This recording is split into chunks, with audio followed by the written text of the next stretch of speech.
제가 1시간 10분 강의 시간을 허락받아서 최대한 그 시간을 엄수를 하겠는데 한 10분 정도 더 갈 수도 있겠다 생각은 좀 들었습니다. 왜냐하면 이제 처음 동성애 강의를 들으신 분도 계시고 또 이미 한번 작년에 제가 이 교회에 왔을 때 강의 들으셨던 분도 계셔서 들었던 내용은 좀 빨리 넘어간다 하더라도 뒤에 부분까지 하려면 약간 시간이 갈 수도 있을 것 같습니다. 바로 시작하겠습니다.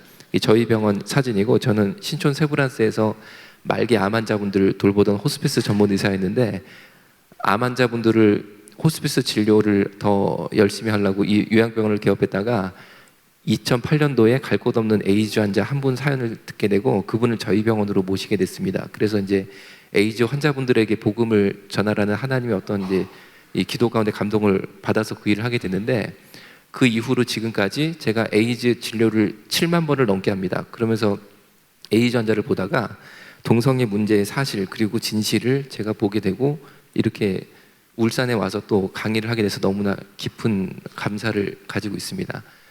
첫 번째 말씀드리고 싶은 게, 절대 동성애 성향은 선천적으로 가지고 태어날 수 없다는 것입니다. 동성애는 가지고 태어날 수 없습니다. 왜 그러냐면은 사람 몸 안에 있는 사람 유전자 염색체를 GWAS라는 방식으로 조사를 했는데, 저 방법으로 조사를 시작하면 단 한 개의 유전자도 피해 나가지 못합니다. 전수조사가 됩니다. 그랬는데 인간의 몸 안에는 절대 동성애 성향을 일으키는 유전자가 단 한 개도 발견되지 않았습니다. 단 한 개도 우리 몸 안에는 유전자 중에 동성애 성향 혹은 동성애를 일으키는 유전자가 없다는 것이죠. 그렇기 때문에 동성애 성향은 선천적으로 가지고 태어날 수가 없습니다. 그러면은 동성애자가 어떻게 되느냐? 지금 보시는 홍적선 씨는 아마 우리나라의 가장 유명한 동성애자 중에 한 명이 될 것입니다. 그런데 이분도 동성애 성향을 가지고 태어났던 것이 아니고, 이분이 충남 청양이라는 한국의 알프스라고 불리우는 산 중턱에 있는 아주 청정지역 마을에서 태어났습니다. 우리가 매운 고추 좋아하시는 청양고추가 나는 지방이기도 합니다. 그런데 이 홍석천 씨가 초등학교 4학년, 즉 11살 됐을 때, 10살, 11살 정도 됐을 때죠.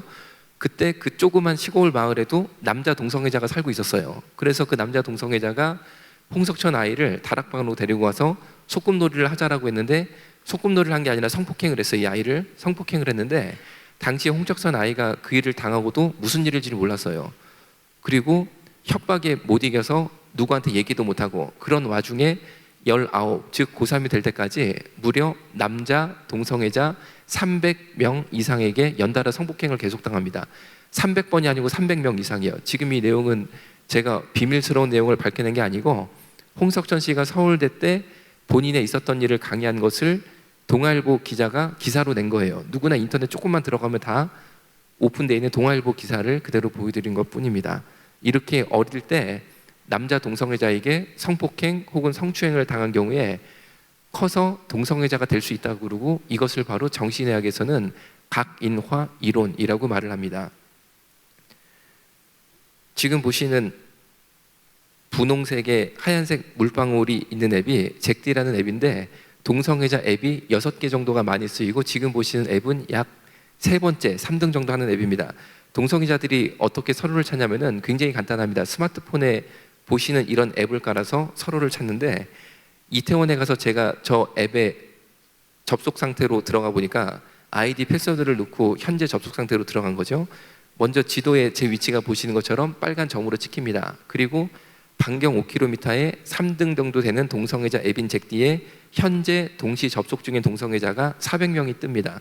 400명이라고 돼 있죠. 그리고 여기 바둑판처럼 돼 있는 거는 뭐냐면은 그 400명의 위치 추적이 됩니다. 몇 미터 떨어져 있는지, 그리고 얼굴 버스몽까지 다 검색이 된다는 거죠. 그래서 마음에 든 친구가 있으면 클릭을 하면 이렇게 자기소개가 나오는데, 16남이라는 친구가 굉장히 눈길을 끌었습니다. 16남이면 중학생입니다. 그럼 중학생이 왜 동성애자 앱에 들어왔을까 싶어서 클릭을 해서 자기소개를 보니까 붉은 줄 보시면 16남 알바입니다. 알바는 동성애자들 은어로 청소년들 중에 본인은 동성애자가 아니지만 용돈 마련을 위해서 성인 남자 동성애자에게 자신의 몸을 파는 학생들을 알바라고 부릅니다.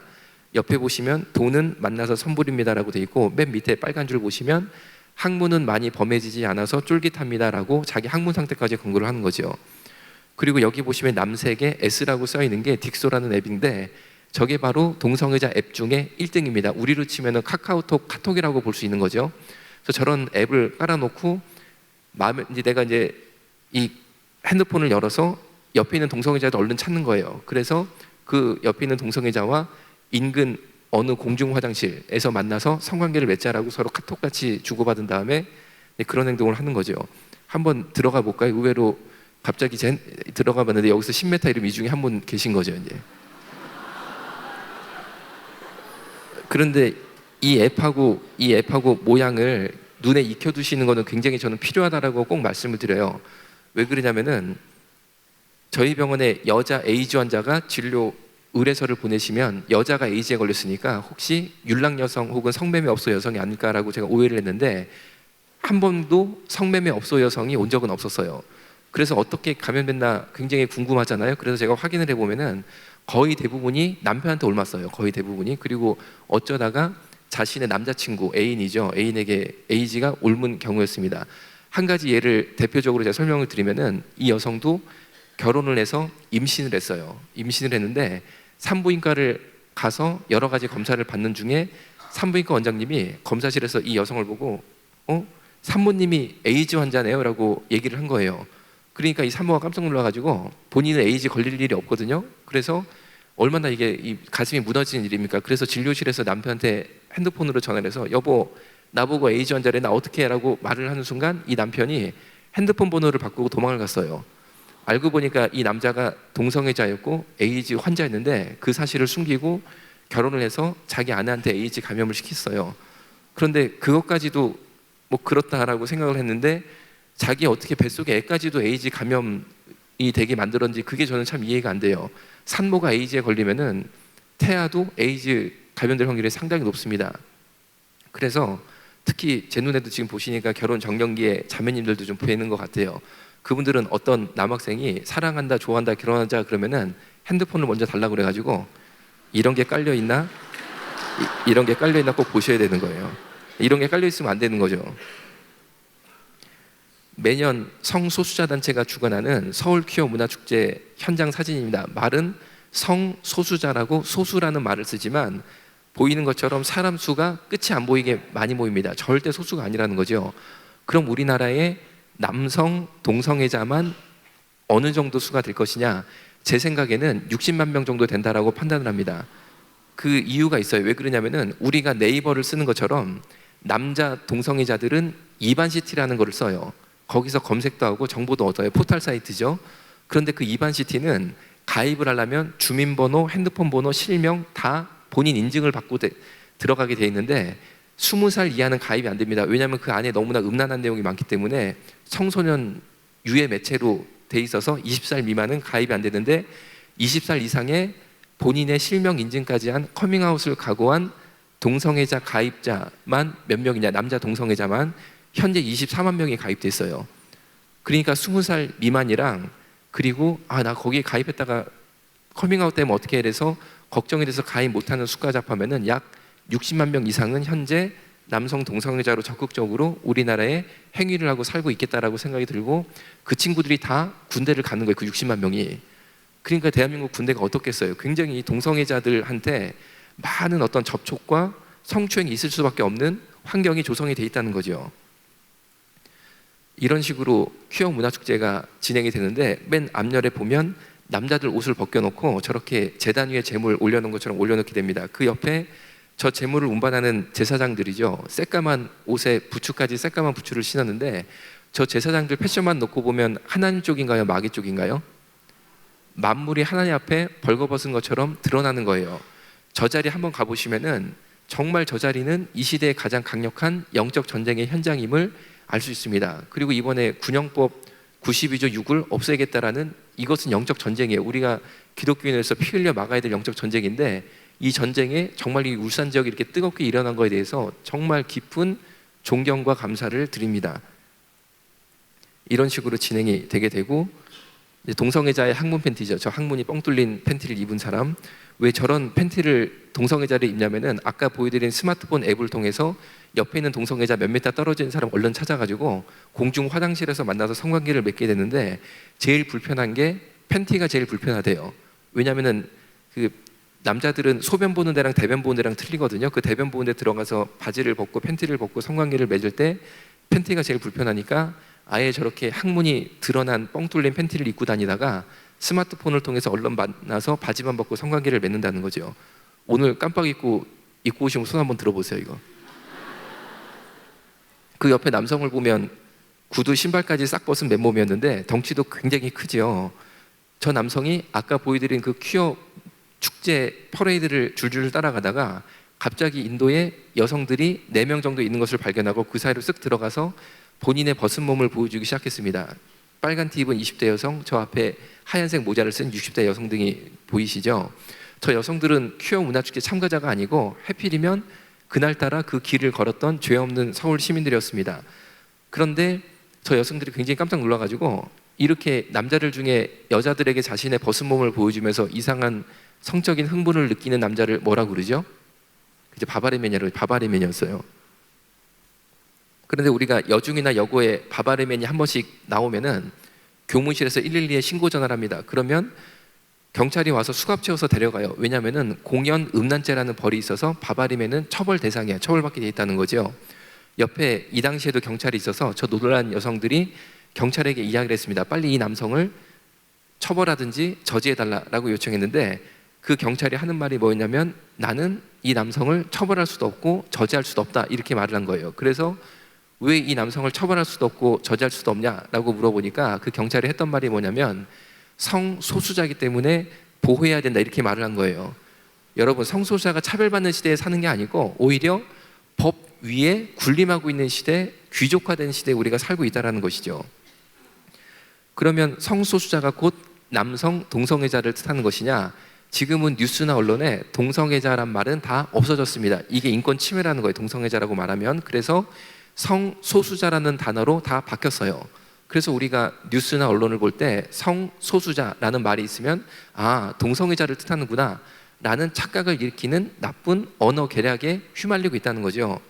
정신의학에서는 성소수자가 20가지 이상의 형태가 있다고 그러고 지금 보시는 이 20대 금발의 잘생긴 백인 남성은 어느 날 공공공원에서 야외 결혼식을 연다고 부모, 친구들에게 청첩장을 돌렸습니다. 그래서 부모님이 아들의 결혼식장에 와보니까 며느리로 사람이 들어온 게 아니고 보시는 이 개가 들어왔어요. 그래서 이 아들이 이 개한테 신부 면사포를 씌우고 서양 결혼식은 결혼식 마지막에 하이라이트로 신랑 신부가 실제로 키스를 하고 끝이 납니다. 보시는 것처럼 개하고 사람하고 혓바닥이 붙어 있지요. 내 아들이 이런다고 생각하면은 과연 이것을 사랑이고 인권이라고 여러분 받아들일 수 있으시겠어요? 절대 우리가 이 자연스럽게 받아들일 수 없는 거죠. 지금 보시는 이 결혼식을 올리고 있는 여성은 유럽의 유명한 여성 디자이너인데 고양이 남편이랑 사별한 이후에 개 남편이랑 재혼에 성공했다라고 뉴스에 난 겁니다. 자, 제가 이제 이 말씀을 좀 드릴게요. 요거 혐오 사진이니까 넘어가고 이제 말씀드리겠습니다. 독일이 마르틴 루터가 종교개혁을 단행한 기독교의 종주국이라고 볼 수 있습니다. 그런데 그 독일이 1969년도에 동성애에 대해서 문제 없다라고 사회적 합의를 이뤘어요. 그 사회적 합의를 이루자마자 법의 형평성의 원리 때문에 다른 성소수자도 모두 문제 없다라고 순간 사회적 합의가 강제적으로 돼버렸어요. 그래서 1969년도에 동성애에 대해서 독일이 사회적 합의를 이루자마자 바로 그해 1969년도에 독일법에 사람과 동물 간의 성관계도 문제 없다라는 실제로 독일법이 생겼다는 거죠. 그리고 유럽 각국에 다 똑같이 그런 법이 생기면서 방금 보여드린 동물 수간업소, 동물 매춘업소가 생겼습니다. 그래서 지금 이 사진이 그 동물 매춘업소에서 3달 동안 근무하고 죽어서 나온 개의 실제 사진인데 보시는 것처럼 항문하고 생식기가 다 터져서 죽어서 나온다는 거죠. 그런데 이 사진의 하이라이트가 팔하고 목이에요. 팔하고 목만 잠깐 다시 볼게요. 팔하고 목을 보시면 털이 빠져 있고 줄이가 있죠. 왜 그러냐면은 개가 뒤에서 나쁜 행동, 못된 행동 당하면 화가 나서 확 돌아서 공격할 수 있다고 합니다. 그래서 개 앞발을 이렇게 꺾어요. 그래서 목하고 팔을 입까지 쇠사슬로 묶는데 보시는 것처럼 털이 다 빠질 때까지 묶어버려요. 그래서 이렇게 털이 빠져있고 주리가 있는 거죠. 이것을 우리가 인권이라고 말하도록 강요받아야 되나요? 여러분, 절대 이런 형태는 우리의 양심에서 정상이라고 말할 수가 없다는 거죠. 지금 보시는 메카노필리아는 정신의학에서 말하는 기계성애자입니다. 이 남성은 지하 주차장에서 저 흰색 차를 보고 성적 충동을 느껴서 자동차와 성관계를 맺다가 CCTV에 찍혔는데, 자동차 어느 부위에 이분들이 성관계를 맺냐면 자동차 범퍼 위에 바람 들어가는 구멍에다가 성관계를 맺으세요. 그런데 놀라운 건 이 차가 자기 차가 아니라 남의 차였다는 거죠.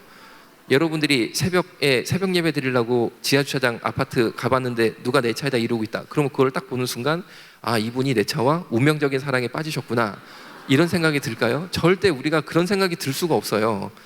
그런데 이 네크로필리아는 뭐냐? 정신의학에서 말하는 네크로필리아는 한국말로 번역하면 시체성애자고, 지금 이 사진들은 실제로 성관계를 당했던 시체들의 실제 사진인데, 그럼 이 남성이 괴물 같은 남자냐? 절대 그렇지 않고, 방에 보시면 책이 수북하게 있지요. 이 사람이 역사학 교수님이셨어요. 박사님이시고 할 줄 아는 언어만 12개였던 천재 소리 듣던 그런 분이셨는데, 시체와 성관계하는 이상한 습관이 드셨어요. 그래서 나중에는 시체를 너무 좋아하게 돼서 공동묘지 옆에 방 3칸짜리 빌라를 얻어 살면서 처녀 시체가 묻히면 그날 밤에는 그 처녀 시체를 캐내서 자기 애인으로 삼았는데, 보시는 것처럼 시체가 썩어 들어가니까 천으로 뚫뚫뚫 시체를 감고, 얼굴도 썩어 들어가니까 인형목 잘라서 붙이고, 이렇게 자기 애인으로 만들었다는 거죠. 이 사건의 전모가 어떻게 드러나게 됐냐면, 자식이 대학 교수님이 됐으니까 얼마나 자랑스럽습니까? 그래서 이 집 부모님이 아무리 아들 집에 한번 놀러 가려고 해도 이 아들이 절대 부모님이 집으로 못 들어오게 하는 거예요. 그래서 어느 날 이 집 아버지가 아들 집에 불시에 싹 하고 들어가 보니까 아들 집에 시체가 16개가 있었어요. 그래서 아버지가 아들을 112에 신고해서 사건의 전모가 드러나게 됐다는 것입니다. 지금까지 본 여러 가지 성소수자의 모습을 보셨는데, 절대 우리의 양심상 받아들이기 어렵고 인정하기 어려운 부분들이에요. 그런데 차별금지법이 뭐냐? 말은 좋습니다, 차별금지법. 그런데 절대 차별을 금지하는 법이 아니라는 거죠. 북한이 인민민주주의 공화국이라고 스스로 이름은 붙였지만 북한에 민주주의가 없잖아요. 그거랑 똑같은 원리예요. 우리나라는 현재 명예훼손 그리고 모욕죄가 있어서 동성애자가 모욕당한다든지 명예훼손을 당하면 처벌을 받게 돼 있어요. 그런데 차별금지법이 추가로 왜 필요하느냐? 모욕이나 명예훼손이 아닌 동성애에 대한 건전한 비판에 대해서 무조건 처벌하겠다는 동성애 반대자 처벌법이라는 거죠. 그래서 우리 신앙 양심상 동성애가 분명히 에이즈의 주된 감염 경로가 되기 때문에 동성애를 우리는 반대한다라는 입장을 표명하면 우리가 감옥에 가야 되는 무시무시한 악법이라는 것입니다. 대한민국이 민주주의 사회고 찬성 의견이 있으면 반대 의견도 있는 게 당연한데, 반대했다는 이유만으로 감옥에 갇힌다면 대한민국이 북한하고 다를 게 뭐가 있겠어요? 그렇잖아요. 그래서 한국교회가 차별금지법을 막으려고 최선의 노력을 다하고 있다는 거죠. 지금 보시는 이 케네스 피니언이라는 미국 백인 남성은, 이 남성 때문에 미국에 수간 처벌법이 생겼습니다. 수간 처벌법이 동물이랑 성관계를 맺으면 처벌하는 법이죠. 우리나라는 어떠냐? 대한민국은 이미 동성애 자유국가 합법국가예요. 이게 무슨 말이냐? 간단히 생각하시면 동성애 한다고 감옥에 갇히거나 처벌받는 거 없잖아요. 벌금 내는 거 없잖아요. 이미 우리나라는 동성애가 자유예요. 그리고 합법이고. 그런데 수간은 어떠냐? 대한민국은 수간 처벌법이 없습니다. 그래서 동물이랑 성관계를 해도 자유예요. 합법이에요. 그런데 미국은 동성애는 자유지만 동물이랑 성관계를 맺으면 이 남자 때문에 처벌받게 돼 있다는 거죠. 그럼 이 남자가 어떤 일을 했느냐? 이분이 미국의 보잉사라는 보잉 747이라는 우리나라 아시아나항공, 대한항공이 쓰는 거대 여객기를 만드는 회사고, 우리나라에서 수입하는 전투기 F-24, F자 들어가는 건 다 이 회사에서 만드니까 정말 어마어마한 회사죠. 이 회사의 중역으로 일하던 부유한 백인 남성이었는데, 이 남성이 동성애자였어요. 그런데 남자끼리 성관계를 맺다가 어느 순간부터 재미가 없어졌어요. 그래서 더 큰 성적 쾌락을 얻기 위해서 남자 말, 순말이죠. 순말을 훈련시켜서 순말이랑 동성애를 하기 시작했어요. 즉 순말이 본인에게 성관계를 맺도록 유도를 했어요. 그랬는데 매일 밤 자기 애인 말이랑 성관계를 맺다가 어느 날 이 순말이 너무 심하게 성관계를 해서 이 남자가 내장이 다 터져가지고 죽어버렸어요. 그래서 이 사건이 미국에 뉴스화되면서 미국 사람들이 야, 동성애자들이 동성애로 끝나는 게 아니라 동물이랑도 동성애를 하는구나 라는 것을 알게 되는데, 확 열어서 조사를 해보니까 수간하는 남성들의 신원을 파악해 보니까 아동 성폭행범들이었다는 거죠.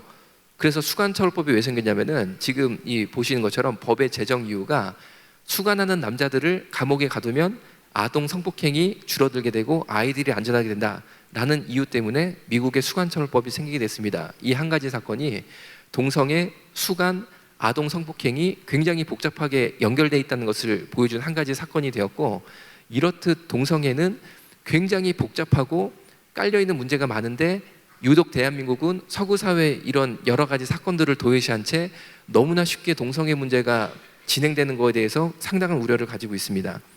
지금 보시는 이 캡처한 사진은 전국 수간협회 사이트를 캡처한 거예요. 우리나라도 이제 수간하시는 분들이 계시죠. 그런데 보시는 것처럼 전국 수간협회에 가입할 때 자신의 실명, 주민번호, 핸드폰 번호를 다 실명 인증을 하고 가입을 하게 됩니다. 그런데 이렇게 붉은 박스 보시는 것처럼 자기소개를 올리게 돼 있어요. 자기소개를 제가 읽어드릴게요. 사실 이게 끔찍한 얘기죠. 오늘도 고마워. 매번 교대하면서 박을 때마다 기분은 좋은데 싸고 나면 항상 미안해진다. 아빠가 많이 사랑하는 거 알지? 사랑해 우리 애기들. 이러면서 이 남자는 저 보이는 조그만 강아지 2마리랑 번갈아 가면서 성관계를 맺는 남성인데, 어느 날 고민이 생겨서 전국 수간협회 사이트에 고민 글을 올렸습니다. 그 내용이 빨간 줄 친 바로 저 내용인 거죠. 관계 도중에 애기 생식기에서 피가 나요. 대충 씻기고 지혈했는데 나중에 관계할 때 저한테 피해가 오는 건 없겠죠? 라고 하면서 강아지 생식기가 찢어지고 피가 뚝뚝뚝 떨어진 걸 실시간 사진 찍어서 올렸어요. 여러분, 이거를 우리가 정상이라고, 인권이라고 말할 수 있어요? 이거를 정상이라고 왜 우리가 강요받아야 돼요? 우리가 정상이라고 이것을 말하도록 왜 우리의 양심이 법의 차별금지법에 의해서 강요받아야 되나요? 여러분, 차별금지법은 인간의 선한 양심을 억압하는 법이에요. 전국 수간협회 인원이 보시는 것처럼 4,200명이 넘어요. 그리고 단체 수간은 3월 14일 날 평택에서 하기로 했다라는 광고를 내고 있습니다. 단체 수간이 뭐냐면은 회의실 같은 거를 하나 빌려서 개, 고양이, 닭 이런 걸 풀어놓고 남자 여자들이 단체로 들어가서 동물들과 집단 성관계를 맺는 행사입니다. 맨 밑에 보시면은 전국 수간협회 협회장 곽득진 회장님 오늘 오셨어요. 손 한번 들어보세요. 제가 다닐 때마다 꼭 여쭤봐요. 본인의 실명을 올리는 것에 대해서 전혀 꺼리낌이 없어요. 왜냐하면 이분들은 이것을 인권이라고 생각하고 사랑이라고 생각하고, 여기에 대해서 이거는 좀 비정상인 것 같은데요 라고 말하는 저 같은 사람들이 인권 침해의 주범이라고 생각하고 있어요. 맨 위에 곽득진 회장이 이번에는 확실히 어린 강아지들로 구해놨습니다 라고 광고를 내니까 밑에 여성은 저는 대형견 해주세요. 밑에 빨간 줄 친 남성은 대표님 저는 치와와 부탁드립니다. 이제 몇 번 하니까 왜 사람들이 치와와만 찾는지 알 것 같네요 라고 이야기를 했습니다. 이 수간하는 남자들이 제일 좋아하는 강아지가 치와와예요. 왜냐하면 무조건 작은 강아지 좋아하는데 자꾸 강아지 건드리다가 나중에 사람 애까지 건드려 버리는 거예요. 그래서 아동 성폭행까지 연결되게 돼 있는데, 왜 치와와를 좋아하냐면 치와와는 다 커도 요만해요. 제일 작은 강아지 종류이기 때문에 치와와를 제일 좋아합니다. 제가 이 사실을 알고 나서 어떤 오해가 생겼다가 지금은 기도해서 그 오해가 풀려서 너무나 편하게 살고 있는데, 저희 아파트에 아저씨가 남자 혼자 사는데 치와와를 키워요. 그래서 이 아저씨가 그 치와와를 데리고 막 아파트 놀이터 산책하면 제가 앉아있다가 그 아저씨 보면서 남자 혼자 사는데 치와와? 막 하면서 막 이 정신이 사나워가지고 제가 막 그랬었는데, 기도 많이 해가지고 하나님이 그 오해를 풀어서 너무 감사하게 생각하고 있어요. 조선일보에 나온 저희 병원의 실제 사진인데, 에이즈의 무서운 점이 뭐냐? 에이즈 바이러스가 면역력만 떨어뜨리면 차라리 괜찮아요. 그런데 에이즈의 무서운 점이 뭐냐? 에이즈 바이러스가 뇌세포를 갉아먹습니다. 그래서 일찍 조기에 발견되면 반신불수가 오고, 조금 더 진행되면 전신마비가 오고, 조금 더 진행되면 생각이나 사고나 감정조차 느낄 수 없는 식물인간이 된다는 거죠. 지금 보시는 이 남성은 에이즈에 감염되고 반신불수가 왔어요. 반신불수가 와서 왼쪽 팔, 왼쪽 다리가 다 굳어져 있으신 거죠. 못 움직이죠. 그런데 절대 인간의 학문과 직장이 장시간 지속되는 동성애를 견디지를 못합니다. 엉덩이를 보시면은 엉덩이가 터져서 피가 줄줄 나오죠. 24시간 저렇게 터진 항문에서 피가 줄줄 나오고, 저 피에는 에이즈 바이러스가 같이 나오는 거예요. 몸이 이 상태가 되면 더 이상은 집에서 있을 수가 없어서 요양병원으로 오시게 되는데, 미국의 조사에 따르면 몇 살 때부터 이런 몸 상태가 돼서 평생 요양병원 생활을 하게 되느냐? 평균 41세. 이 중에 혹시 41세 이상만 손 한번 들어보시겠어요? 저도 이상이라 들었어요. 감사합니다. 손 들어주셔서. 왜 제가 청을 들었냐면은, 우리도 만약에 예수님 모르고 젊은 시절에 동성애 유혹에 빠져서 동성애를 했다? 그래서 에이즈에 감염됐다? 그러면 방금 손 드신 분들은 제일 그 중에 몸 상태 좋은 상태가 이 정도였을 거예요, 아마. 지금 다 요양병원에 계실 분들인데, 우리가 예수님 만나고 성령 만나서 정말 우리가 하나님을 회복했다 이렇게 뭉친 게 얼마나 감사합니까?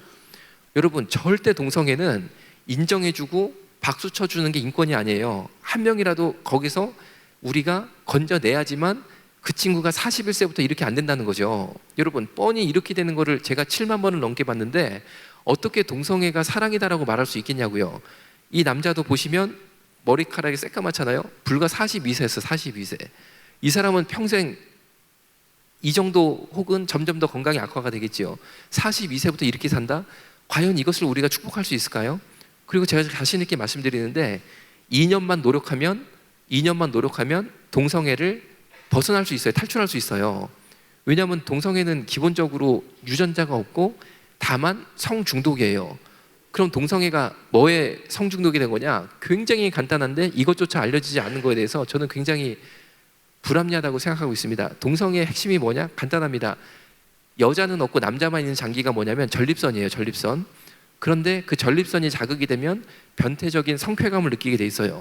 그런데 그 전립선 자극, 변태 성쾌감에 중독이 되면 그 다음부터는 하나님이 주신 이성애 그리고 정상적인 남녀의 사랑을 못하게 돼 있습니다.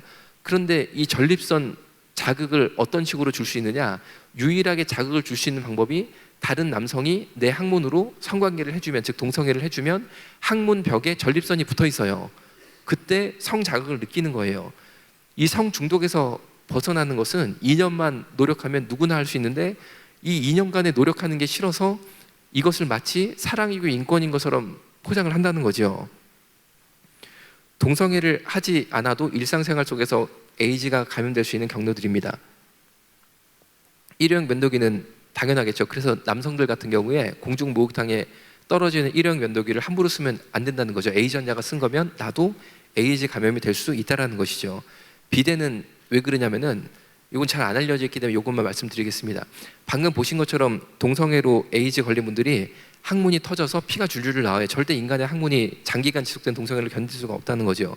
그런데 이 피에는 에이즈 바이러스가 묻어 있는데, 이런 분들은 대변을 보시면 휴지로 뒤처리를 하지를 못하겠죠. 피가 계속 나오니까. 그래서 꼭 보시는 이 비데를 쓰게 돼 있는데, 비데를 쓰게 되면 동성애 에이즈 환자의 항문에서 떨어진 피가 다량 비데 노즐 끝에 묻게 됩니다. 그런데 곧이어 비데를 쓰게 되면 방금 묻은 신선한 에이즈 환자의 혈액과 신선한 에이즈 바이러스가 직구 분사해서 항문을 때리게 돼 있는데, 일반적인 분들은 상관없어요. 그런데 항문에 치질이나 치열이 있는 분들은 에이즈 감염될 수 있다고 합니다. 그래서 여러분들이 요새 음식점에 가면은 비데가 많이 설치되어 있는데, 보통 안에 사용하고 나온 분들이 계시면 곧이어 우리가 들어가서 쓰게 됩니다. 그래서 제가 볼 때는 먼저 쓰고 나온 분들 얼굴을 보시고, 얼굴이 성령 충만, 은혜 충만이면 쓰셔도 되고, 뭔가 쓰고 나온 분이 귀걸이 하나 끼고 뭔가 얼굴에 야릇한 게 좀 흐른다, 그러면은 피하는 게 좋지 않을까라는 생각도 좀 하고 있습니다.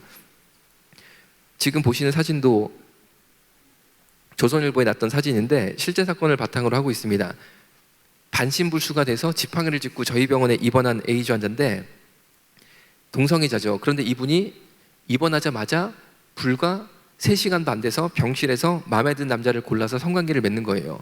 어떻게 알게 됐냐면은, 회진을 도는데 머리끝부터 발끝까지 이불을 뒤집었었어요. 그런데 앞만 봐도 이 동그라미가 1인분이 아닌 거예요. 이게 너무 큰 거예요. 그래가지고 이상하다 싶어서 이불을 벗겨보니까 남성 둘이 동성 성관계를 맺는 거를 리얼 3D로 본 게 된 거죠, 현장에서. 그래서 성관계를 못하게 말렸어요. 말리니까 이번에는 이 남자 둘이 어디서 성관계를 했느냐? 병실에 딸린 지금 보시는 화장실에서 성관계를 맺는 거예요. 그래서 이거를 막기 위해서 화장실 문 하단 20cm를 잘라서 한 번씩 밑에를 봐서, 보시는 것처럼 다리가 2개면 정상, 4개면 비정상, 4개면 문 열고 들어가서 성관계를 못하게 말렸습니다. 그래서 이제 병원 내에 동성애를 원천적으로 막을 수 있게 됐다라고 제가 생각을 했는데, 그게 저의 순진한 착각이었고, 이제 이분들이 어디로 가느냐? 이게 저희 병원의 야외 주차장 사진인데 저희 병원은 지하 주차장이 없고 야외 주차장이에요. 오후 약 2시 정도 됐는 해가 중천에 뜬 굉장히 맑은 날이었습니다. 그런데 보시는 빨간 차와 하얀 차 사이가 불과 차와 차 사이 주차 공간이 20cm 정도 돼요. 그 차와 차 사이 공간 20cm에서 그 남성 둘이 옷을 벗고 아스팔트 위에서 성관계를 맺는 거예요. 그래서 저 뒤에 인도를 지나가던 사람들이 깜짝 놀래가지고 뭐 하는 거냐 그만둬라라고 소리를 쳐도 그 남성 둘이 절대 하던 행위를 멈추지 않으니까 병원으로 신고 전화를 하셔서 간호사 선생님들이 내려가서 두 남성들을 병원으로 데리고 옵니다. 이 얘기를 듣고 제가 충격에 빠졌어요. 이거는 해외 토픽에 나올 만한 일이죠. 그래서 미국의 논문을 찾아보니까 1978년도에 이미 미국 사회에서는 동성애는 성 중독이라는 연구 결과가 나타나 있었다는 거죠.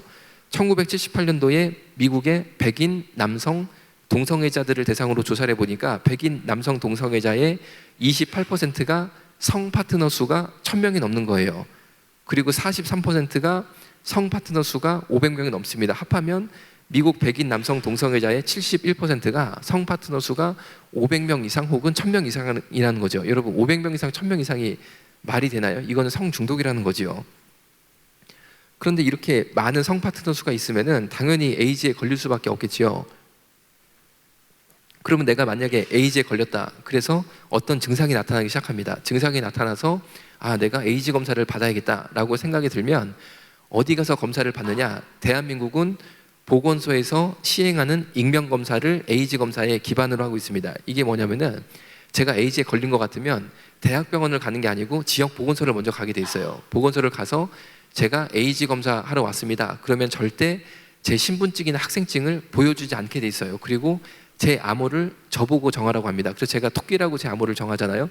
그럼 제 피를 뽑은 다음에 토끼라고 써놔요. 정말로 제 피에다. 그리고 검사를 서울 중앙혈액원에 가서 돌립니다. 그리고 일주일 뒤에 보건소에 전화를 해서 확인을 해요. 전화를 해서. 왜 방문해서 확인을 하게 안 시키냐면은 만약에 제가 보건소 가서 확인을 하게 되면 보건소 선생님이 검사지를 읽어주면서 토끼 씨는 에이즈 걸렸네요 라고 제 얼굴 한번 싹 보잖아요. 그러면 다른 사람은 몰라도 대한민국에 이 보건소 선생님만큼은 이 얼굴이 에이즈 환자다 이걸 알잖아요. 이런 사람이 대한민국에 한 명도 있으면 안 된다는 거예요. 이 사람이 에이즈 환자인 거는 아무도 알면 안 된다는 거예요. 그래서 전화로 확인을 해서 아, 토끼 씨는 에이즈 걸렸네요 라고 답변을 들으면 그걸로 끝이에요. 그럼 어떻게 되느냐? 지금 보시는 네이버에 질문을 올린 한 남성의 사연이죠. 이 남성의 궁금증이 뭐냐면 내가 앞만 봐도 에이즈 걸린 것 같아서 보건소에 가서 에이즈 익명검사를 받으라고 하는데 내가 만약에 에이즈 익명검사상 에이즈 환자로 드러나면 보건소가 나를 창녀촌 못 가게 막는 거 아니냐. 이 남자는 매일 자기는 창녀촌을 가야 된다는 거예요. 그런데 만약에 내가 에이즈 환자로 판명이 되면 보건소에서 나를 창녀촌 못 가게 관리하는 거 아니냐. 이게 궁금증이었어요. 그러니까 답변이 뭡니까? 위에 빨간 줄 보시면 에이즈 환자가 어디 가서 무엇을 하던 국가가 이를 제재할 방법이 없고 당신이 에이즈 환자라는 거는 보건소 직원도 모르고 국가도 모르고 아무도 모르니까 하고 싶은 거 마음껏 하고 살라는 게 답변이었어요. 여러분 현재 대한민국의 동성애 에이즈 인권이 뭐냐면 동성애자들이 마음껏 성관계를 할 수 있는 인권을 뜻하지 이분들의 무차별 성관계로 에이즈에 감염될 우리 일반인들의 인권은 없는 거예요. 지금 군형법도 마찬가지예요. 동성애자들이 군대에 갔을 때 마음껏 성관계를 할 수 있는 권리를 열어주겠다는 거지 그분들의 성추행 그리고 그분들의 성적 접촉으로 인해서 피해를 당할 일반 학생들의 인권은 없는 거예요. 굉장히 이거는 불공평하다는 거죠. 동성애에 대해서 또 대표적으로 궁금해하는 것 중에 하나가 학문으로 성관계를 맺는 게 굉장히 지저분한 것 아니냐라는 질문입니다. 이거는 굉장히 맞는 말이고 하나님께서는 절대 인간이 동성애를 못하도록 인간의 몸에 하나님의 지혜가 부어져 있어요. 이게 무슨 말이냐면은 학문으로 성관계를 시도하면 대장에서 배변 활동이 나타나서 대장 안에 있는 대변이 밖으로 배출이 됩니다. 그러니까 동성애를 시도하면 대변이 나오게 돼 있어요. 그러니까 동성애를 못하게 하나님이 만드셨어요. 그럼 동성애자들은 이 문제를 어떻게 해결했느냐? 센조이란 걸 개발했는데 센조이가 뭐냐? 화장실을 이제 처음에 동성애자들 예를 들면 남자 둘이 모텔이나 호텔에 가면 화장실에 처음에 들어가요. 그 다음에 샤워기를 찾아서 샤워기에 보면 물이 나온 데를 샤워기 헤드라고 그럽니다. 이 샤워기 헤드가 돌리면은 빠지게 돼 있어요. 빠지면 보시는 것처럼 샤워기 줄만 남는 거죠. 쇠줄만. 이 샤워기 쇠줄을 보시는 것처럼 항문에 10cm 이상을 확 하고 집어넣어요. 그리고 이런 레슬링 그레코로마녀 자세를 취하는 거죠. 왜 이런 자세를 취하냐면은 이렇게 샤워기 줄을, 쇠줄이죠. 저거를 항문에 10cm나 확 집어넣은 다음에 수돗물을 틉니다. 그러면 장 안으로 이 물이 막 들어가는데 이렇게 엎드려야지만 장의 윗부분까지 저 물이 들어가는 거예요. 이렇게 해서 더 이상 수돗물이 들어갈 수 없을 정도로 장에 수돗물을 꽉 채운 다음에 저 쇠줄을 빼고 보이는 양변기에 앉으면 힘을 주지 않아도 수돗물, 대변, 장액이 확 하고 쏟아집니다. 이거를 4번 내지 5번 반복해서 장 안에 있는 대변을 다 빼내야지만 동성애 한 번을 할 수 있는 거예요. 동성애 한 번 하는 게 굉장히 어려우니까 혹시 우리 젊은 친구들 중에 궁금해서 한번 해봐야겠다는 친구들은 생각을 접으셔야 돼요. 굉장히 이게 어려운 겁니다. 한 번 하는 게. 그런데 이게 보건적으로 왜 문제가 되냐면 이거를 한 다음에 다시 샤워기들을 저 샤워기 줄에 돌려서 접합을 시킨 다음에 다시 걸어놓으면은 그 다음에 저처럼 애 아빠가 이 모텔이나 호텔에 잠을 자게 된다. 출장을 가서 그러면 이 사실을 모른 채 샤워기 물을 틀어서 샤워를 하는 순간 이 친구의 대변, 혈액, 에이즈, 매독, 간염 바이러스를 다 뒤집어 쓰는 일명 대변 에이즈 샤워를 하게 돼 있는데 우리 애 아빠들이 양치질을 할 때 출장 다닐 때 이런 양치컵 들고 다니지 않거든요. 보통 샤워기에 물 틀어놓고 으르라고 뱉고 그래요. 그래서 사실은 이 친구의 대변, 에이즈, 매독, 간염 바이러스를 다 집어먹고 사는 시대에 우리가 살고 있는데 문제는 이 센조이를 하는 인구가 우리나라에 60만 명이 넘는다는 거죠. 아마 전국에 오염 안 된 호텔이나 모텔은 없을 거라고 저는 생각을 하고 있습니다. 중2 게이라고 스스로 밝힌 친구가 네이버에 궁금증을 올렸는데 그게 뭐냐면은 집에서 센조이를 하고 나가는데 엄마한테 걸릴까봐 마음이 급해서 샤워게드가 빨리 안 돌아가서 고민이다. 어떻게 하면 샤워게드가 빨리 돌아갈 수 있느냐라는 것이 고민입니다. 그러니까 답변이 뭡니까? 고무장갑 끼고 돌리면 잘 돌아간다. 이게 답변이에요. 그러니까 만약에 젊은 청년 중에 이상하게 샤워실 들어갈 때 고무장갑을 끼고 간다. 그러면 이제 우리가 이 친구가 좀 그건가 보다라고 좀 생각을 할 수 있겠죠. 그런데 중2짜리 아이가 센조이를 하고 집을 나간다? 2가지를 알 수 있습니다. 첫 번째, 이 아이는 나가자마자 성관계를 하는 친구예요. 성관계 안 할 것 같으면 이 힘든 센조이를 할 이유가 없는 거죠. 2번째, 성관계 장소가 모텔이나 호텔처럼 샤워기가 있는 곳이 아니라는 거죠. 아마 공중 화장실 그런 데서 성관계를 맺는 것 같습니다. 그리고 동성애에 대해서 또 대표적으로 궁금해하는 것 중에 하나가 굉장히 아픈 거 아니냐, 항문으로 성관계하는 게 통증이 무지막지한 거 아니냐, 아파서라도 못하게 돼 있는데 이 문제를 동성애자들이 어떻게 해결했느냐, 피스팅이라는 걸 개발했어요. 피스팅이 뭐냐? 굉장히 간단합니다. 주먹을 쥔 다음에 항문으로 집어넣고 왔다 갔다 막 시켜서 항문 근육을, 괄약근을 다 이게 늘려버려요. 그래서 항문이 너덜너덜하게 만들어서 성관계를 언제 어느 때 당해도 아프지 않게 만드는 거죠. 그런데 이게 우리나라의 피스팅 카페죠. 동호회 캡처한 건데 확장해 주실 분 찾아 이렇게 돼 있죠. 피스팅을 통해서 내 항문을 확장해 줄 사람을 찾습니다. 이런 광고예요.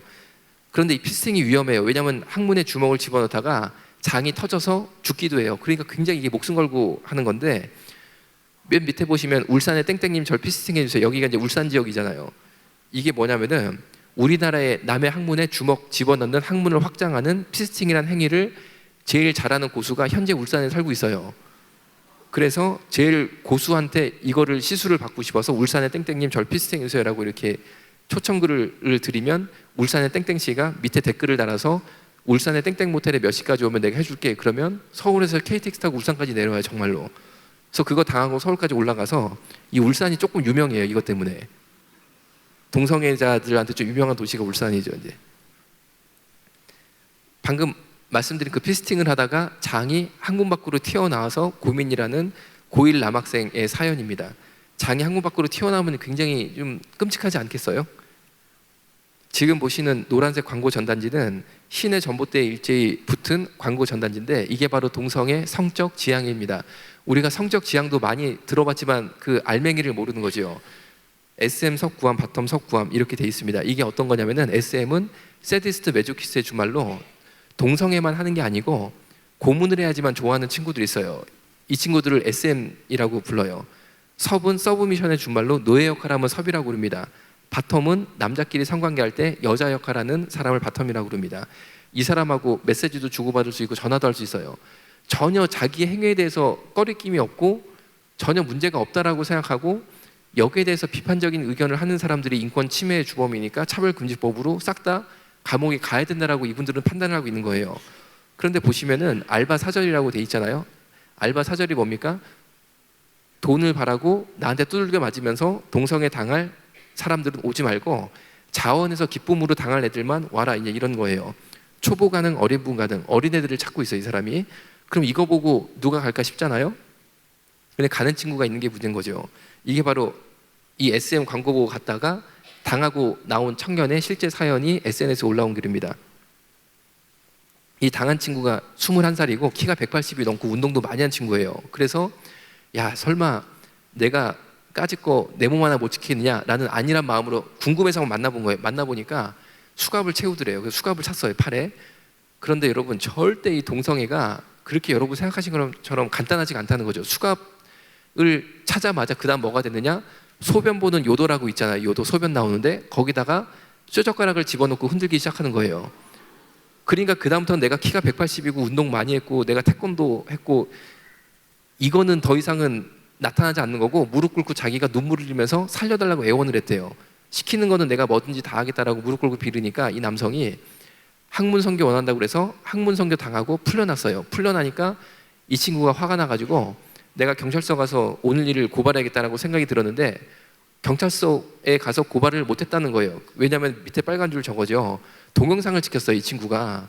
그래서 학문 선교 당하는 거 동영상 찍히고 요도에 젓가락 들어가서 흔들리는 거 동영상을 찍히니까 만약에 내가 경찰서 가서 고발하면 이 사람이 유튜브에 올려버리면은 자기만 어떻게 되냐는 거예요. 그래서 제가 이제 이런 거 보면은 정말 이런 게 이렇게 신의 전봇대에 자유롭게 붙어 있는 거 굉장히 위험합니다. 이런 피해 사례가 보여주는 것처럼. 그리고 저는 개인적으로도 이런 거 보면요 좀 스트레스를 받아요. 왜 그러냐면 제 이름이 염한섭인데 이게 전국이 다 섭구함이에요, 섭구함. 그러니까 이게 참 이름 바꿀 수도 없고 참 저도 이 난감해 여러 가지로. 그런데 이렇게 동성애를 하다가 에이즈에 걸릴 수밖에 없어요. 정말 이건 에이즈에 걸릴 수밖에 없습니다. 그런데 에이즈에 걸리면 놀랍게도 에이즈 약값, 치료비, 입원비, 노후보장까지 100% 국민 세금으로 다 해주고 있다는 게 저는 좀 이게 의아한 거죠. 좀 문제성이 있다라고 좀 판단하고 있습니다. 이 문자는 뭐냐면은 제 주변에 에이즈 환자가 한 분 있었는데 서울에 공공병원이 있어요. 여기는 노숙자 진료하는 데라 굉장히 양심 진료하고 약값도 쌉니다. 그래서 이 환자를 거기 보내려고 그랬어요. 그래서 한 달 에이즈 약값이 얼마냐라고 문자를 보내보니까 본인 부담금이 60만 원이다, 이 답이 왔어요. 이게 결론적으로 무슨 말이냐? 에이즈 약값이 한 달에 600만 원이란 뜻이에요. 600만 원. 에이즈 약값 600만 원이 나오면 90%인 540만 원은 국가가 병원에 바로 지급하고 환자는 병원에 10%인 60만 원만 내고 병원 영수증을 받습니다. 그러면은 이 60만 원 병원 영수증을 가지고 보건소에 가면 보건소에서 현찰로 그 60만 원을 바로 줘버려요. 이렇게 100% 지원받는데 이뿐 아니라 병원에 입원하게 되면 입원비 그리고 간병비까지 100% 국민 세금으로 다 대주고 있어요. 여러분 입원해봐서 아시잖아요. 입원비보다 간병비가 더 많이 나와요. 100% 국민 세금으로 다 대주고 있고 또 이 약을 매일매일 먹으면은 에이즈는 아직까지도 완치가 안 돼요. 완치는 안 되고 이 약을 매일매일 먹으면 30년을 더 살아요. 30년.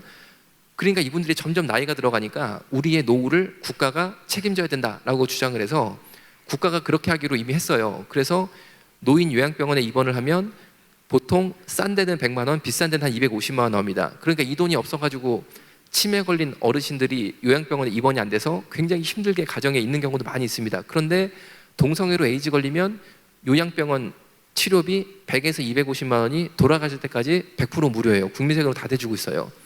그뿐 아니라 제주도에 있는 에이즈 환자가 나는 제주도 의사 못 믿겠고 서울에 제일 유명한 서울대학이나 세브란스 병원 가서 한 달에 한 번씩 약을 타야겠다. 그러면은 한 달에 한 번씩 비행기를 타고 왔다 갔다 왕복을 하시겠죠. 이 왕복 비행기 값도 100% 무료예요. 국민세금을 다 대주고 있어요. 그뿐 아니라 에이즈 환자가 병원에 장기 입원하고 계시다가 나 이제 병원이 좀 답답하니까 집에 한 일주일 쉬었다 와야겠다 하고 집으로 가시잖아요. 그러면 에이즈 환자분들 입맛 떨어지시면 안 된다고 국가가 집으로 반찬까지 배달해드려요. 여러분 현재 동성애자가 차별받는 게 아니고 제가 자신 있게 말씀드릴 수 있어요. 동성애자들은요 귀족 집단이 돼 있어요. 나라를 위해 싸우다가 부상당한 보훈 대상자들조차 이런 혜택을 못 받고 있어요. 이걸 어떻게 잘하느냐? 저희 할아버지가 독립운동하다가 독립전쟁을 하신 분이에요. 만주에서 독립군에서 활동하시던 분인데 저희 할아버지도 절대 현재 동성애자들, 에이즈 환자들이 받는 종류의 혜택을 받은 적이 없으세요. 여러분 6.25 참전수당 얼마 받는지 아세요? 상위용사들이 한 달에 20만 원 받아요. 20만 원. 그런데 동성애자 에이즈 걸리면 약값 600만 원, 그리고 매달 에이즈 바이러스가 뇌에 얼마나 갉아먹나 MRI 찍는데 MRI 찍었다면 돈 빼기예요.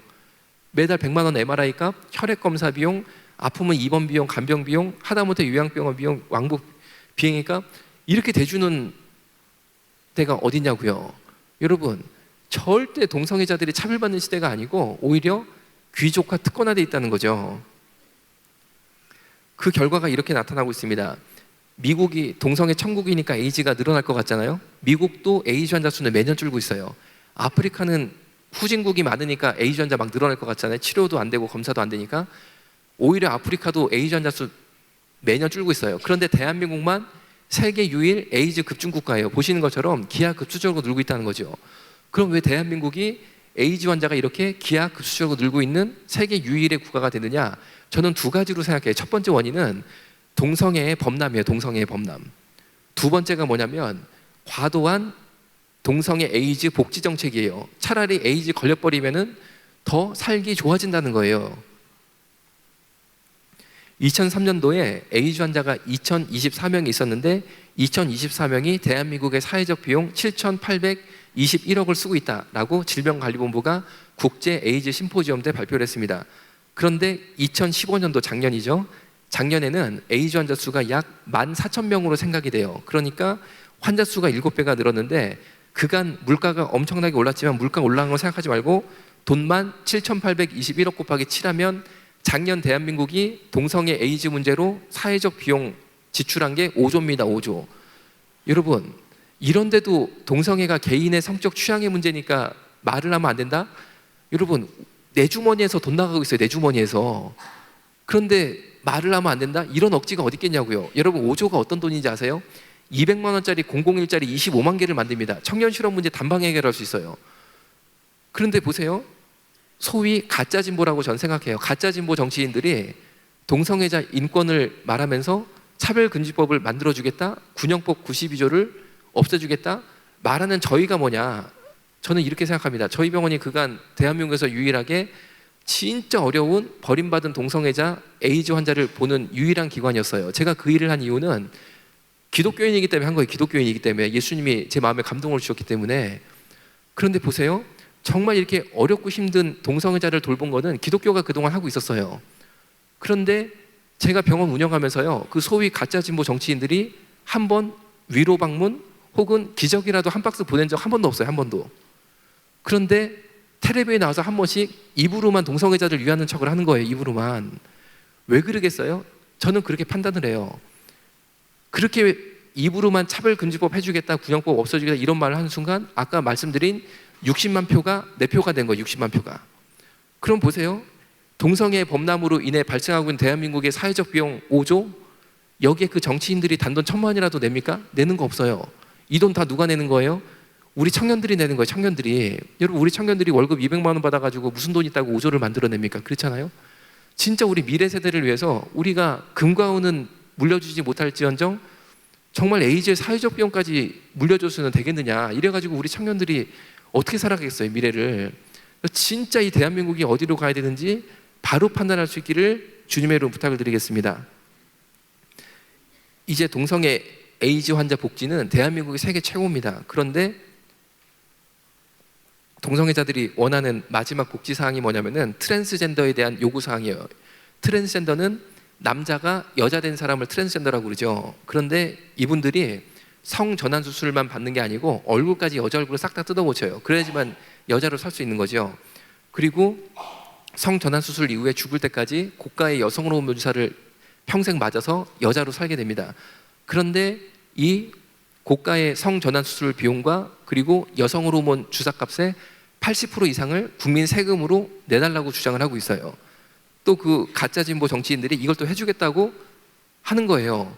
여러분, 성전환 수술 비용, 이 성형수술까지 하면요 1억이 금방 넘어가요. 그거의 80% 그리고 죽을 때까지 맞는 여성 호르몬주사의 80%, 여러분 우리가 그 돈까지 내야 되는 거예요.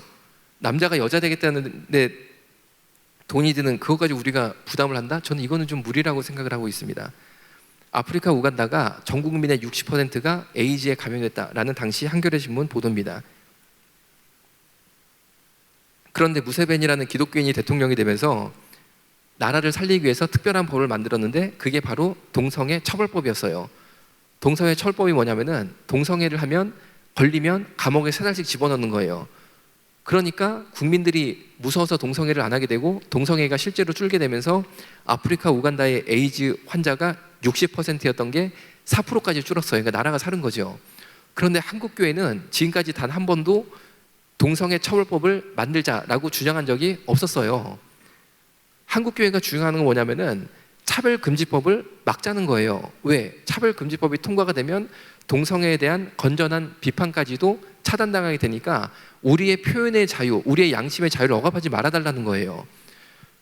그런데 동성애 단체는 주장하기를 콘돔만 끼면 에이즈 예방할 수 있다, 동성애 해도 괜찮다라고 주장하지만 그게 거짓말이라는 거죠. 콘돔의 실패율이 보시는 것처럼 15%입니다. 즉 100번 에이즈 동성 연애를 하면 15번 에이즈 감염이 된다는 것이고, 일관되고 완벽하게 콘돔을 써도 실패율이 2%니까 일관되고 완벽하게 콘돔을 써도 100번 에이즈 동성애를 하면 2번 에이즈에 걸리니까 콘돔만으로는 에이즈 감염을 막을 수 없다라는 거예요. 지금 보시는 이 분홍 손톱의 주인공인 젊은 여성이 콘돔으로 에이즈 감염을 막을 수 있다는 거짓말에 속아서 인생이 굉장히 어려움을 당한 여성의 실제 사연인 거죠. 이 여성의 사연이 있어서 오피스텔에서 성매매하는 곳에 취업해서 2년 동안 일을 했습니다. 그런데 2년 동안 일을 하면서 손님들한테 콘돔만 잘 씌우면 전혀 문제 없다라는 거짓말에 속아서 일을 했는데 2년 동안 그 일을 하고 이제 그 일을 그만두게 됐어요. 그래서 그만둔 기념으로 병원에 가서 검사를 해보니까 에이즈부터 시작해서 온갖 성병은 보시는 것처럼 다 걸려 있었어요. 왜? 절대 콘돔만으로 에이즈나 성병을 막을 수 없다라는 거죠. 그리고 어떤 분들은 얘기를 합니다. 왜 이렇게 한국교회가 동성애자들을 가로막고 동성애자들을 못 살게 구느냐. 그런데 이것은 절대 사실과 다르고 사실과 오히려 정반대되는 이야기라는 거죠. 지금 보시는 이 공지사항 캡처한 것은 동성애자 인권연대의 공지사항을 캡처한 것입니다. 그런데 여기 보시면 호모포비아 그들은 누구인가? 혐오 세력 주요물 뒷조사 이렇게 돼 있잖아요. 그리고 호모포비아나 혐오 세력이 누구냐?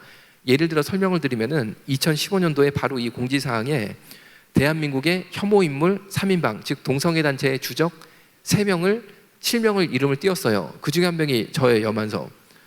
그런데 지금까지 제 강의 들으셨지만 제가 동성애자들을 욕한다든지 그리고 돌로 쳐 죽여야 된다 이런 말 한 게 없어요. 제가 강의하는 거에 주요 2가지 내용이 뭐냐면 첫 번째가 동성애 실제 모습, 두 번째가 동성애로 에이즈 걸리면 국민 세금으로 다부담한다. 이게 주요 내용인데 겨우 이 정도 얘기했다고 대한민국의 동성애 혐오 인물 3명에 제가 낄 것 같으면은 대한민국에 사실상 동성애 혐오 인물은 없다는 거예요.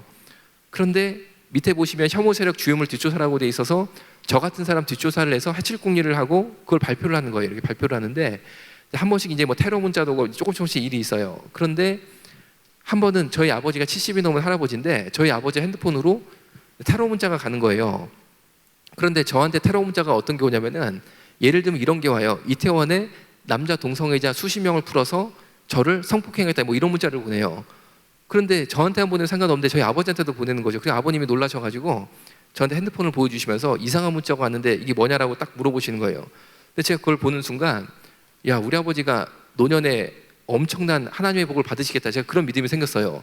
왜냐하면 하나님이 살아계시는데 공격이 있으면 은혜가 훨씬 큰 거예요. 그런데 저희 아버지가 실제로 그 문자를 받으신 다음에 저희 아버지가 여기가 대머리시거든요. 그런데 그 문자 받은 다음에 여기서 머리가 나기 시작하는 거예요.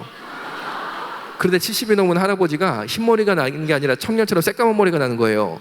그러니까 엄청나게 성령님께서 역사하시나 봐요.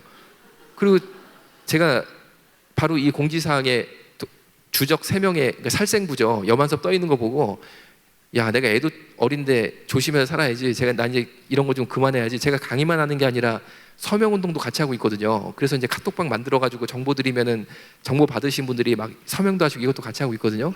근데 이것 좀 하지 말고 내가 얌전히 살아야겠다 이런 생각이 든 게 아니고 제가 진짜 무릎 꿇고 기도했어요. 예수님 다시 만날 그날까지 3위권 박을 벗어나지 않게 역사에 주옵소서라고 기도를 했어요. 여러분 이게 얼마나 복이 있습니까? 주님이 보실 때 옳은 일 하다가 공격받고 3등 안에 들어가면요 어마어마하게 이거 복받는 일이잖아요. 그 기도가 응답이 돼가지고 작년에는 주적 7명 발표했는데 첫 번째가 여만섭이었어요. 내가 그래서 얼마나 기쁘고 행복한지. 근데 오늘도 그냥 기차 타고 저 혼자 다니지, 저는 보디가드도 없고 운전기사도 없어요. 그냥 혼자 이렇게 가방 하나 메고 잘 다니는데 하나님께서 불기둥, 구름기둥으로 보호해 주셔가지고 진짜 털끝 하나 뭐 다친 적 없고 오히려요 엄청나게 복받고 살고 있어요. 그냥 여러분도 복받고 성령 받으려면은 동성애 반대하시잖아요. 그러면요 엄청나게 복받을 줄 믿으시기 바랍니다. 대전에 여자 전도사님 나이 많은 분 한 분은 관절염이 너무 심해가지고 이 수술을 받아야 되는 거예요. 그 수술 날짜를 받아놨어요. 관절 연골 수술 받는다고 수술 날짜를 받아놨는데 무릎이 너무 아픈데 전단지 있잖아요. 동성애 반대 전단지 이거를 받으신 거예요. 이걸 나눠주라고. 그런데 내가 무릎이 아픈데 이걸 할 수 있을까 싶어도 아니 나 해야 된다. 주님이 기뻐하시는 일이니까 이거 해야 된다 해가지고 그 빌라들 막 그 계단을 아픈 무릎을 가지고 올라가면서 이거를 껴넣는데 그거 하고 집에 와보니까 무릎이 안 아픈 거예요. 그래서 병원 가서 검사해 보니까 연골이 나가지고 완전 치유가 돼 버리셨어요. 왜 그러냐? 여러분 잘 생각해 보세요. 향후 10년에 한국교회 시대적 사명이 뭡니까? 차별금지법 막는 거예요. 왜냐? 차별금지법 통과되면요 기독교는 다 망하게 돼 있어요. 그날로. 그러면 향후 10년의 시대적 사명은 차별금지법 막는 건데 하나님이 시대적 사명 주신 거에 깃발을 붙잡고 내가 헌신할 때 하나님이 복을 주시는 거예요. 여러분 하나님이 기뻐하는 이 일을 여러분 있는 그 자리에서 모두 할 수 있기를 주님의 이름으로 부탁을 드리겠습니다. 그러면은 동성애자 인권연대, 성소수자 인권연대가 정말 순수한 인권단체, 정말 그분들이 텔레비에서 주장한 것처럼 불쌍하고 막 그런 사람들 모임이냐? 절대 그렇지 않고 아주 고도의 정치 세력화되어 있는 곳이에요. 통합진보당이 뭐 하다가 해산 결정되는지는 다 아시잖아요. 통합진보당 해산 결정되자마자 이분들이 지금 보시는 노란색 줄친 대한민국의 성소수단체 제2단체가 일제히 통합진보당 해산 결정을 규탄하면서 뭐라고 주장했냐면 위에 빨간 줄이죠. 통합진보당 3만 당원과 우리는 끝까지 함께하겠다라는 충성맹세를 해요. 그럼 통합진보당이랑 동성애랑 무슨 상관이 있냐? 상관 있는 정도가 아니라 한 몸으로 돌아간다는 거죠. 왜냐하면은 통합진보당 해산 결정될 당시에 통합진보당의 위원장이었던 정민석 씨가 성소수자 인권연대의 직전 대표였어요. 그리고 현재 성소수자 인권연대 대표 곽희경 씨가 통합진보당의 전신인 민노당의 영등포지구 대의원 출신이었던 사람이에요. 우리나라는 사상의 자유가 있어서 공산주의를 해도 자유입니다. 그래서 매년 막시즘 대회라는 이름으로 공산주의 대회가 열리는데 공산주의 대회의 주요 주제가 보시는 것처럼 동성애라는 거죠. 노동자 연대가 우리나라 공산주의 기관지입니다. 격주간지로 나오는 게 노동자 연대고 같은 곳에서 발행되는 격월간지가 마르크스예요. 그러니까 공산주의 기관지죠. 그런데 여기에 곽희경 현재 성소수자 인권연대 대표가 글을 기고한 것에도 보시다시피 마르크스주의 관점에서 성소수자 해방운동을 한다는 거예요. 대한민국의 성소수자 해방운동의 기반은 공산주의라는 거죠. 지금 보시는 이 포스터는 공산주의대 포스터인데 주요 주제가 6개밖에 없습니다. 그런데 당당하게 가운데 보시면 성소수자 해방운동과 마르크스주의, 그러니까 공산주의라는 거죠. 트랜스젠더 그리고 젠더란 말을 모두 들어보셨을 거예요. 트랜스젠더 젠더란 말이 우리가 친숙하게 들었지만 이 말이 어떻게 탄생하게 됐는가 그 배경은 알려지지 않은 거죠. 지금 보시는 데이비드 라이머라는 꼬마가 쌍둥이로 태어났는데 2살 때 포경수술을 받습니다. 포경수술을 받다가 2살이니까 고추가 너무 작아서 의사 선생님이 실수를 잘못 잘라서 애 고추까지 같이 잘라버렸어요. 그래서 얘가 포경수술을 받은 이후에 고추가 없어졌어요. 그래서 우리 이 형제님들은 포경수술을 받았는데 무사히 끝난 것만 가지고도 평생 주님께 헌신하고 살아야 될 것 같아요. 그런데 이게 뉴스에 나니까 미국의 제일 좋은 병원 중에 하나가 존스 홉킨스 병원이에요. 여기에 당시 세계 최초로 성전환 수술이 개발이 됐습니다. 그런데 기술은 개발됐는데 환자를 못 찾는 거예요. 그러던 찰나에 이 사건이 생기니까 존스 홉킨스 병원에 보시는 존 먼이라는 의사가 이 집을 방문해서 어차피 대개 아들이 고추가 없었으니까 차라리 여자로 확 바꿔버리자. 그래서 이 집 부모가 여자로 바꿔야겠다 해서 바꿔버렸어요. 그러니까 세계 최초의 트랜스젠더가 된 거죠. 그런데 그 당시에는 젠더, 트랜스젠더 이런 말이 없었으니까 이 의사가 그 말을 만든 거예요. 만들고 이 아이의 성장 과정을 계속 개입하고 연구하면서 트랜스젠더가 젠더가 좋은 거다라는 인식을 전 세계에 확산을 시켰습니다. 그런데 이 아이가 성장한 이후에 기자회견을 해요. 그러면서 눈물을 막 흘리면서 존 머니는 진짜 나쁜 사람이다 라고 발표를 합니다. 그래서 기자들이 놀라서 존 머니가 지금까지 데이비드 라이머 당신을 잘 보살펴준 사람인데 뭐가 나쁘냐고 물어보니까 충격적인 사실을 이야기를 하는 거죠. 뭐냐면은 어느 날 이 존 머니가 꼬마 데이비드 라이머, 여자아이, 수술받은 여자아이죠. 이 여자아이한테 말을 합니다. 너 진짜 여자로 살려면 남자랑 성관계할 줄 알아야 된다. 그러면서 남자 꼬마를 데리고 와서 포르노를 보여주면서 성실습을 시켜요. 그런데 그 남자의 데리고 온 애가 누군지 아세요? 데이비드 라이머의 쌍둥이 형이었던 데이비드 브라이언을 데리고 온 거예요. 형제끼리 성실습을 했어요. 그런데 어릴 때는 그게 뭔지 몰라서 따라했고 또 자기를 돌봐주는 유명한 의사가 시키니까 따라했는데 커서 그것이 뭔지 알게 되고 그 충격을 벗어나지 못해서 이 데이비드 라이머는 38 되는 해에 총으로 머리 쏘고 죽어버려요. 자살. 동생에게 성실습했던 형 데이비드 브라이언은 동생 죽기 2년 전에 약 먹고 자살해버려요. 그런데 여러분, 트랜스젠더 젠더란 말 많이 쓰고 있지만 이 말이 탄생한 존 머니의 악마적인 실험에 대해서는 들어본 적 없으시잖아요. 이게 대한민국의 문제점이에요. 뭐냐? 동성애에 대한 부정적인 면은 전혀 유통이 안 된다는 거예요. 그러니까 저 같은 아무것도 아닌 사람이 이렇게 열심히 다니면서 정말 이런 자리를 만들어 주신 때마다 가서 이야기를 하는 게 거의 유일한 거예요. 이런 얘기를 할 수 있는 거의 유일한 기회인 거예요. 너무나 안타까운 거죠. 그리고 미처 제가 못한 얘기, 시간상 못한 얘기는 유튜브에 염안섭 제 이름 검색하면 강의가 많이 나와 있으니까 나머지는 관심 가지고 봐주시면 충분히 됩니다. 자, 이 군대 문제가 뭐냐?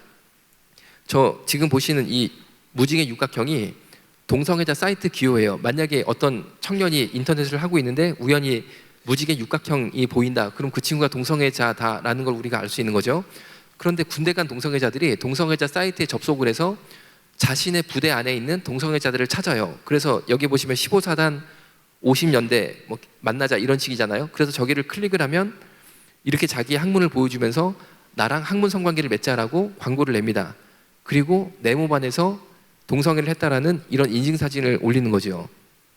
초급 간부도 동성애 하자라고 요청을 하고, 장교도 동성애자하고 동성애자 하자라고 요청을 하고, 이번에 문제됐던 사건이 뭐냐면은 군형법 92조를 없애야 된다라는, 이게 촉발되던 사건이 뭐냐면은 A 대위라는 사람 때문에 그렇게 된 거예요. 혹시 이 사건 잘 아시는 분 손 한번 들어보시겠어요? A 대위 사건? 그럼 제가 잠깐 이걸 좀 언급하고 갈게요. 이분이 대위니까 중대장입니다. 중대장. 그런데 군대 안에 BOQ라는 독신자 장교 숙소가 있어요. 거기에서 점심시간에 이런 사이트에 들어가서 부대 내 동성애자들을 불러다가 점심시간에 성관계를 맺었어요. 걸린 것만 3명이에요. 이 장교하고 그 BOQ에서 성관계 맺은 동성애자가 3명입니다. 그런데 성관계를 맺은 다음에 성관계를 동영상으로 촬영해가지고 SNS 올렸다가 이제 적발이 된 거예요. 적발이 됐는데 이게 잘못됐다는 거예요. 이걸로 처벌받는 게 잘못하고 억울한 거니까 군형법 92조가 군대 내에서 학문 성관계하다 걸리면 처벌받는 거거든요. 이걸 없애야 된다는 거예요. 그러니까 이분들이 주장하는 건 뭐냐면은 부대 내에서 성관계 하는 게 뭐가 문제냐는 거예요. 우리가 하고 싶을 때 아무 때나 성관계를 맺을 수 있어야 되지 이게 뭐가 문제냐라고 주장을 하는 거죠. 이제 파워포인트 다시 넘어가서 볼게요. 그래서 장교도 이런 식으로 이제 요청을 하는 거예요. 나랑 동성애 하자. 부사관은 직업군인입니다. 부사관도 동성애자라고 요청을 하는 거. 삼성장군 운전병도 동성애자예요. 현재 이 사람도 동성애 하자고 요청을 하고 있는 거. 사령부에도 동성애 하자라는 동성애자가 들어가 있고, 동반 입대자 제도가 뭐냐면은 가까운 친구들끼리 손잡고 같은 네모반 들어가서 군대 마칠 때까지 한 네모반을 쓰는 제도인데, 현재 대한민국의 동성애자 애인들끼리 팔짱 끼고 이 제도를 이용해서 같은 네모반 들어가서 2년 동안 성관계를 열심히 하고 있어요. 나라에서 밥 줘, 운동 시켜줘, 밤에는 성관계 맺어. 얼마나 좋겠어 이 친구들이. 그런데 마음껏 이걸 좀 해야겠는데 군형법 92조 때문에 조심하는 거예요. 이 친구들이. 밀리터리 게이 파티죠. 포스터입니다. 밀리터리 게이 파티는 한국말로 번역하면은 군 동성애 파티죠. 대한민국이 지금 북한 핵의 위협으로부터 굉장히 위기 상황 가운데 있는데 우리나라 군이 군 동성애자 파티까지 열어줄 정도로 한가한가, 저는 굉장히 이게 좀 의문스럽습니다. 그런데 보시는 것처럼 동성애자들끼리 술 먹고 키스하고, 사실 더 난잡하겠죠. 더 난잡하고 성관계까지 있겠죠. 그런데 다만 수위 때문에 포스터가 키스하는 것 정도로 그림이 나온 것 같은데, 문제는 이 밀리터리 게이 파티를 주최하는 사람들 중에 밑에 보시면 공동 주최로 국회의원 6명이 들어가 있다는 거예요. 여러분, 대한민국의 국회의원이 군 동성애자 파티까지 주최를 해줘야 되나요? 저는 굉장히 대한민국이 뭔가 잘못 가고 있다라고 생각을 하고 있어요. 그런데 나라가 잘못되고 있을 때 우리 애국 기독교인들이 3.1운동의 정신으로 다시 일어나서 이 땅이 하나님의 거룩한 제사장의 나라가 될 수 있도록 기도하고 행동할 때가 바로 지금이라고 생각하고 있습니다. 군형법 92조 폐지하라. 이게 작년에도 올라왔었어요. 매년 올라오고 있는데 작년에 우리 애국 기독교인들의 기도 활동으로 이게 기각이 됐어요. 그런데 헌법재판소에서 몇 대 몇으로 우리가 이겼냐? 5대 4로 이겼어요. 5대 4로. 쉽게 말하면요, 한 명 차로 이겼어요. 한 명 차로. 이 한 명 차를 예수님 다시 만날 그날까지 우리가 지켜야 돼요. 지켜야 되는데 이번에 또 올라온 거예요. 이게 또 올라온 거예요. 그러니까 우리가 죽기 살기로 막아야 되거든요. 막아야 되는데 이게 올라왔을 때 군형법 92조 폐지해라라고 길에 서서 데모를 하는 저 단체가 어디냐? 보이세요? 노동자연대. 노동자연대가 뭡니까? 우리나라 공산주의 기관지 공산주의 단체라고 말씀드렸잖아요. 그럼 보세요. 왜 우리나라 공산주의 단체가 군형법 92조 폐지하라고 길거리에서 얼굴 다 드러내고 저러고 데모를 해주느냐? 만약에 군형법 92조가 폐지가 되면 대한민국 군대 내에 동성애가 확산이 되고 에이즈가 확산이 되게 돼 있어요. 제가 실제로 군대 내 동성애 에이즈 환자를 진료한 예를 하나 설명을 드리면, 저희 병원에 키가 180 정도 되고 굉장히 잘생긴 젊은 남성이 들어온 거예요. 그런데 육군 수도 통합병원에서 왔어요, 환자가. 그래가지고 의뢰서를 자세히 보니까 어떻게 된 거냐면, 이 친구가 군대에 들어가서, 군대 들어가면은 우리 구보한다고 그래가지고 연병장을 막 뛰는 거를 해요, 1시간씩. 그런데 그걸 뛰는 걸 하는데 연병장 뛰기 전에 몸 상태 안 좋은 사람들은 열애를 시켜요. 혹시 쓰러지고 그러면 안 되니까. 그런데 이 친구가 몸 상태가 좋았기 때문에 구보를 했어요. 했는데 1시간 뛰다가 갑자기 퍽 쓰러졌어요. 쓰러졌는데 이제 군인병원에 옮겨서 검사를 해보니까 에이즈 환자였던 거예요. 그리고 에이즈 바이러스가 그 1시간 뛰는 동안 뇌세포를 다 갉아먹어버렸어요. 그래서 그 길로 얘가 식물인간이 돼서 급한 거 처치 받은 다음에 저희 병원으로 와서 남은 여생을 보내는데, 소변줄 끼고, 소변을 못 보니까 식물인간이가 소변줄 끼고 기저귀 차고 생각도 못하고 감정도 없고 그냥 이러고 누워있는 거예요. 이러고 누워 평생 그러고 살아야 되는 거예요. 그런데 그 친구를 보는 순간 제가 무슨 생각이 들었냐면, 야 그래? 그럼 이 친구가 내무반 생활을 했는데 만약에 내무반에서 다른 사병들이랑 동성애를 했으면 다른 친구도 에이즈가 걸렸겠다, 이 생각을 한 거예요. 분명히 대한민국 군대 내에 에이즈 환자들이 유입되고 있습니다. 그런데 군형법 92조가 이 군대 내 동성애와 에이즈를 막는 마지막 방파제 역할을 하는데 이거가 없어진다? 그러면은 대한민국 군대 내에 동성애와 에이즈가 무섭게 확산되게 되고, 그러면은 누가 제일 좋아할까요? 북한의 김정은 씨가 제일 좋아하겠죠. 그런데 북한의 김정은 씨가 제일 좋아할 만일을 대한민국의 공산주의 단체가 앞장서서 해주고 있다. 이 의미는 여러분들이 각자 생각하셔야 돼요. 이 뜻이 뭘까? 저는 알 것 같아요. 각자 여러분들이 판단하셔야 되는데, 제가 무슨 말이 하고 싶은 거냐? 이 사람들은 길거리에 나와서 이렇게 싸우고 있어요. 그럼 누가 이 사람들과 맞서 싸우겠습니까? 누가? 여러분들밖에 없는 거예요. 대한민국에 여러분들밖에 없다니까요. 자 보세요. 국회의원들이 해줄까요? 전혀 아니에요. 오히려 밀리터리 게이 파티 공동 주최해 준다니까요. 그리고 이번에도 울산 지역만 해도 국회의원 2명이 군형법 92조 없애라고 공동 발의를 했어요. 여러분 이게 말이 됩니까? 이게 말이 돼요? 자 여러분, 노동 문제 그리고 진짜 대한민국에 소외된 사람들 위해서 국회의원들이 애쓰는 건 좋아요. 그런데 동성애자들이 소외되고 있어요? 절대 그렇지 않아요. 다들 어디엔가 취직해서 잘 살고 있어요. 그런데 이 법을 없애겠다? 여러분 누가 이거를 막겠습니까? 대한민국의 이 엄청난 세력을 막을 수 있는 유일한 대는 여러분들밖에 없어요. 예수 믿는 기독교인들밖에 없다는 거죠.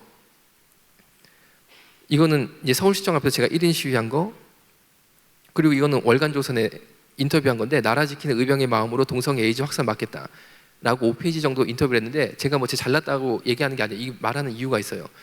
그러면은 아무도 안 볼 것 같잖아요. 월간조선이 기독교 잡지도 아니고. 그런데 놀랍게도 인기기사 1위가 됐어요.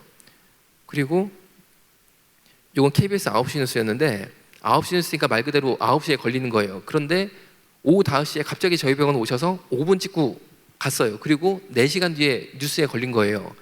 당시 내용이 뭐냐면은 에이즈 급증 대책은 없는가였거든요. 에이즈 급증 하는 건 맞아요. 대한민국에 대책이 있죠. 동성애 확산을 막으면은 에이즈는 줄어들게 돼 있어요. 그런데 대한민국 의사들 중에 진짜 훌륭하신 분들이 너무너무 많은데, 에이즈 급증의 대책으로 동성애 확산을 막아야 된다, 이 인터뷰를 하는 의사가 한 명도 없는 거예요. 왜? 이 말했다가 공격받을까 봐 다 걱정을 하시는 거예요. 그래서 찾다가 어떻게 저를 찾아가지고 오셔서 5분 인터뷰를 해가지고 4시간 있다 걸린 거예요. 제가 이제 무슨 얘기 하는 거냐, 이거를 보여드린 게 제가 잘났다 얘기가 아니고 이제 핵심이에요. 누군가는 마지막 선에 서 있어야지만 이 땅을 지킬 수 있다는 거예요. 만약에 아무도 이 땅에 서 있으려면, 여러분 신사참배 이후에 한국 기독교가 가장 큰 위기에 지금 빠져 있습니다. 만약에 차별금지법이 통과가 되면 신사참배 이후에 가장 극심한 기독교 박해의 시대를 열 거예요. 그리고 차별금지법을 결국에 통과시키기 위해서 군형법 92조도 없애려고 하는 거예요. 조금 더 깊게 말씀드리면은 군형법 92조가 그간 계속 대법원에 올라왔지만 헌법재판소에서 그걸 떨어뜨렸을 때 판결문이 뭐라고 나왔냐면은 동성애는 객관적으로 혐오스럽다라는 판결문이 항상 나왔어요. 왜냐하면 이게 기각이 되려면 동성애가 혐오스럽다는 전제 조건이 들어가야 되거든요. 그런데 이거를 깨기 위해서 계속 올리는 거예요. 그런데 이게 깨지면은 차별금지법의 지름길이 열리는 거예요. 여러분, 예수님이 우리를 위해 피 흘려서 돌아가셨는데 우리가 이거 하나 못해가지고, 여러분 예수님이 우리를 위해서 살을 찢고 피를 흘리셨는데 우리가 정말 작은 희생을 못해서 만약에 차별금지법이 통과가 된다면 우리가 천국에 가서 무엇을 말할 수 있겠습니까? 여러분, 우리가 천국에 가서 예수님께 어떤 얼굴로 예수님을 볼 수 있겠습니까? 예수님, 정말로 우리 모든 성도들이 마음을 찢고 몸을 찢어서 십자가에서 예수님이 돌아가셨던 것처럼 우리가 자기 희생 그리고 예수님을 향한 사랑을 이 땅의 거리에서, 국회에서, 인터넷에서 나타낼 수 있도록 정말로 예수님 역사하여 주옵소서. 살아계신 예수님, 울산 지역에서 이렇게 강력하게 일어나게 하심에 감사를 드립니다. 주님, 이 시대에 우리를 태어나게 하신 예수님, 분명히 이 시대에 대한민국이 거룩한 제사장의 나라, 전 세계를 이끌 하나님의 나라가 돼야 되는데 정말로 주님이 동성애 파고가 한국교회를 깨트리려 하고 있는데, 이때 우리가 태어나서 이 동성애 파고를 이기고 이 땅을 바로 세우는 일꾼들로 삼아주신 줄로 믿습니다. 주님, 정말로 울산 지역의 기독교인들이 일어나게 하심에 감사를 드립니다. 예수님, 천국 가서 예수님 만날 때 당당하게 부끄러우게 만날 수 있도록 꼭 이겨서 천국 갈 수 있도록 역사하여 주옵소서. 예수님의 이름으로 기도드렸습니다.